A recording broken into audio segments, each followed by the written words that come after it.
Sometimes it's the unplanned and unexpected moments that happen in the studio that really change everything and unlock a new level of quality in your work.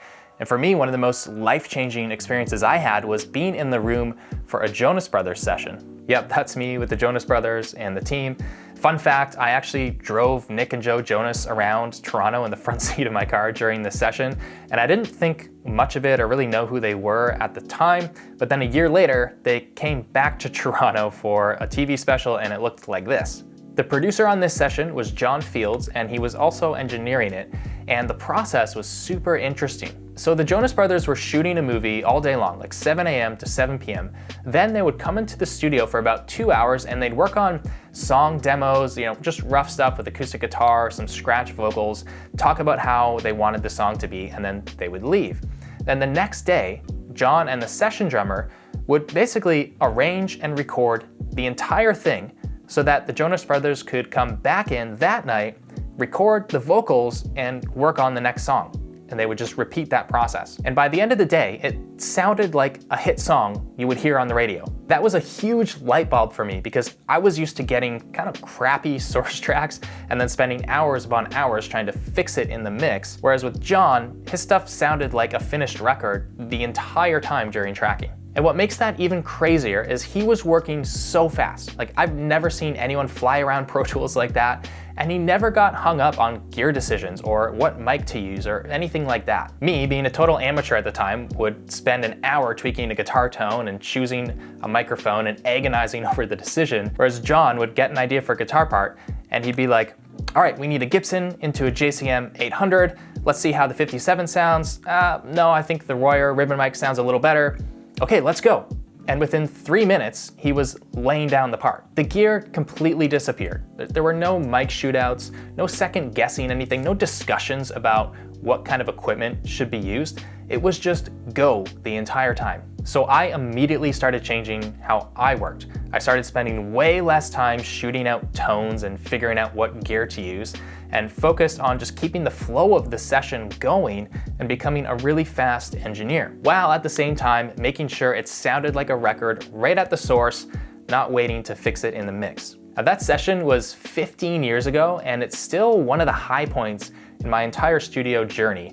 It really changed me from an audio nerd into a music producer. By the way, it's a great rock record, catchy songs, all live instruments, mixed by Chris Lord-Alge, went platinum. You should definitely check it out. The second life-changing moment I had in the studio was the first time I saw drum editing.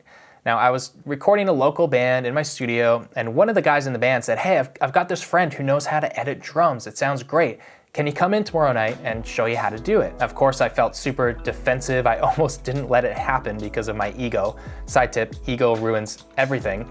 But I was like, all right, sure, man, yeah, sounds good. Meanwhile, like hating it inside. But he came in and I sat in the back of the room and waited while he chopped it all up, and he had a super slow method. He would start at the end of the song like this, and he would cut one hit, move it onto the grid, cut the next hit, then have to go back, drag this over, crossfade it, go to the next hit, cut it, move it. Same process. It was super tedious. It took a really long time. But at the end of it, he played it back and I practically jumped up off the couch. I was like, wait, that's it. That's the sound. That's the drum sound I hear on pro records. So I got him to teach me the whole process, and eventually I learned how to do it a lot faster and everything. But from that day forward, I never did another project without putting the drums on the grid. I know people are gonna complain, they're gonna say that it's not real and it's ruining music, but look, every mainstream record you've heard for the past 25 years has had drums edited to the grid. It's basically a non-negotiable, and no, it does not ruin the feel, it makes the feel better. And if you wanna make records at a professional mainstream level, you have to know how to do this. It's something that permanently leveled up the quality of my recordings. It easily made my stuff sound twice as good at the time. There was still a long way to go though, and the next story I'm gonna share is similar, but it's about guitars. Back in the day, there was the Gear Sluts forum, I think it's Gear Space now, and I spent a lot of time on there, and it probably did me more harm than good listening to a whole bunch of random people with very strong opinions, except for this one case. I found one of my favorite producers on the forum. His name was Andreas Magnusson, and I took a shot and reached out to him over private message, and he actually responded. So over the next 2 years, I would send him messages now and then and ask him questions about recording and mixing, and he would actually respond to me, and I got a lot of great insights from him. And I asked him once about guitar tone and editing guitars, and he told me that the guitars were all about the playing. And he said on a typical metal record tracking rhythm guitars, it would take an entire 10-hour day just to get through 2 songs, if that. And that one sentence was like this huge blaring siren to me, because at the time I would track an entire EP's worth of guitars in one afternoon. So clearly he was doing something very different and paying a lot more attention to detail. So I started listening to his records really closely and other pro records, thinking about the guitars and what he had said. And I came to realize that the guitars on pro records are flawless. And it opened my eyes to the fact that I didn't have a tone problem with my guitars. The problem was with the tuning and the timing and the performance. And so I went on this epic quest to figure out how to make my guitar tracks sound like that. And that meant spending ridiculous amounts of time on tuning, a crazy amount of punch-ins, making sure I had the perfect string gauge for whatever tuning the band was in. But it paid off. This new tightness of the guitars on top of the already tight drums I had thanks to editing really took things up another level, and it was another thing that permanently changed the quality of my work. Any guitars I record are gonna sound tight, in tune, clean and clear, but not fake, no matter who's playing or how good they are. And when you start to master these types of things, it means that your final product is virtually guaranteed, and that is what takes you into the big leagues. Speaking of getting to the big leagues, the next story I want to share with you has to do with this album right here. It's called Rescue by the band Silverstein, and they happen to be from around the same area where my studio was, and they were looking for a place to do pre-production for their upcoming album. And thankfully, through a few mutual friends, they ended up coming to my studio. Now, the goal was just to get some rough demos down so they could finish writing the record and have everything ready to go to get into the studio and track it for real. So the expectations were pretty low, which is why I wanted to knock it out of the park. So I went above and beyond. I edited the drums, I tuned the vocals, we put harmonies and layers on it, and I gave them a rough mix that sounded 80% as good as the final record.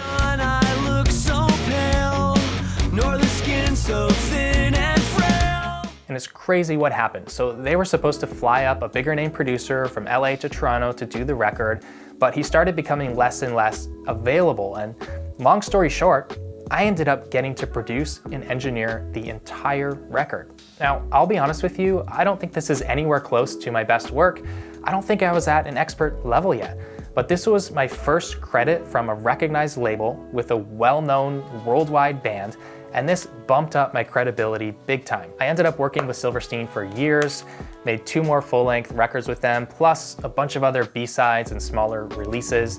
And because of that connection with Hopeless Records, their label, I also got to mix the debut album from Neck Deep. I guess sometimes the best way to learn how to swim is just to get thrown into the deep end before you're really ready. The last life-changing experience I want to share with you was a little more recent. It was in 2016. It was when Johnston hired me to mix his album Remarkably Human, and I was really nervous about it. And I wasn't nervous because of the project or anything. I had already made a record with him. I was nervous because I had just moved out of the studio I spent 8 years in with my Pro Tools HD rig, and I was now at home in a bedroom with an Apogee Duet. And this was gonna be the first real project in the new space. I had a lot of doubt, could I actually pull this off under these conditions? But you know what?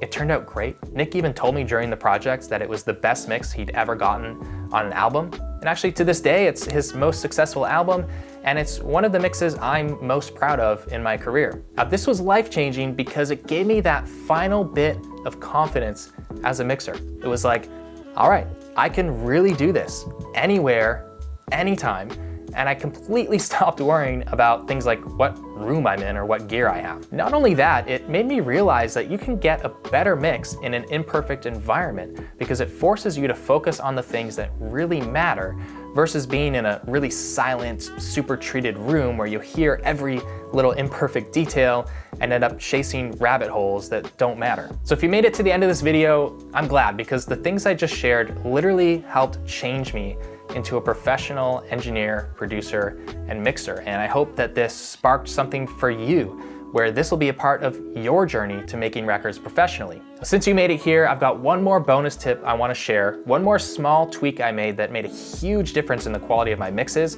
was switching to NS10s. It helped me get the most important part of the mix right, which was not the low end, not the high end, the mid-range. Because if you nail the mid-range, you nail the mix. I've got a video explaining this in more detail. It's a total game changer, so go ahead, click here, and watch that video next.